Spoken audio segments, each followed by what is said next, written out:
Difícil entender? Não, de jeito nenhum. Por causa disso que deixaria de ser filho. Todo mundo diz que é legal, mas é na casa dos outros. Na casa da gente a coisa muda um pouco. Mas não por isso eu ia repugnar ele. Eu acho que eu aceitaria, porque se a mãe não aceita, meu Deus do céu, o que uma pessoa faz? Ela vai procurar os filhos na rua? Tem que pensar no caso, a gente tem que, às vezes, prescrever todos os preconceitos que a gente tem na vida. A gente tem que pensar na vida, que acontece com todos, né? Eu não tenho nada contra, né? Cada um tem uma personalidade, né? Eu tenho realmente preconceito contra isso, eu não aceito. Se sentir no lugar dele, vai sentir o preconceito que ele vai sentir. Se for aquele negocinho, se você vai amar ele do mesmo jeito, com certeza, sempre.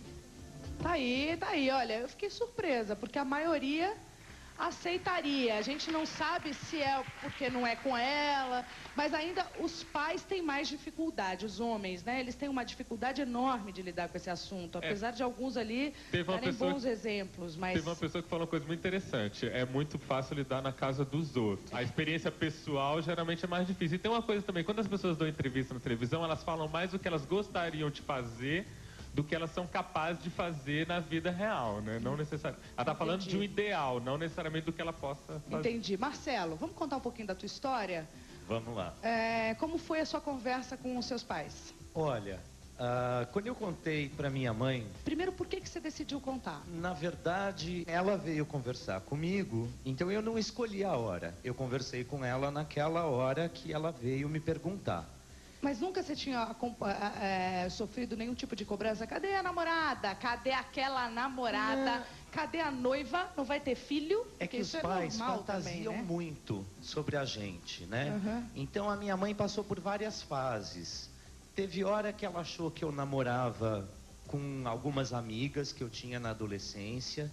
E eu deixava ela acreditar nessas coisas. Quer dizer, eu não falava nem que sim, nem que não. Ficava na sua? Ficava na minha. Porque eu ficava sempre assim falando, quando eu estiver bem, quando eu estiver namorando, eu vou contar pra ela.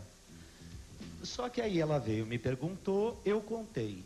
E foi horrível. Por um bom tempo, foi bem ruim. Eu senti muita dor, porque eu via que ela estava sofrendo, e eu me sentia culpado pela dor dela, mas eu também ficava com muita raiva, porque... eu não tinha feito nada de errado. Entendi. Então me dava raiva dela estar tão mal.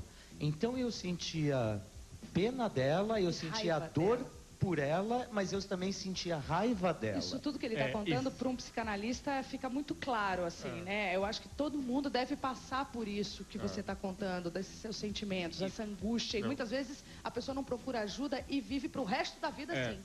Mas mesmo assim eu recomendo que converse com os pais. Isso foi quantos anos atrás?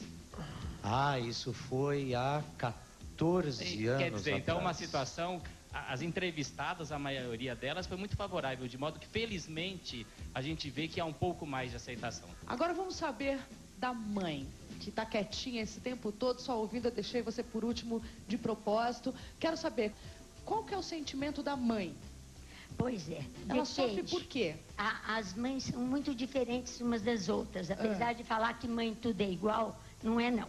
O que a mãe tem de igual é que elas amam profundamente seus filhos, a maioria. Mas elas são muito diferentes. No meu grupo, eu tenho bem poucas, é uma porcentagem muito baixa de mãe que levou aquele choque, mas aceitou rápido. Uhum. Isso pode dar 1%.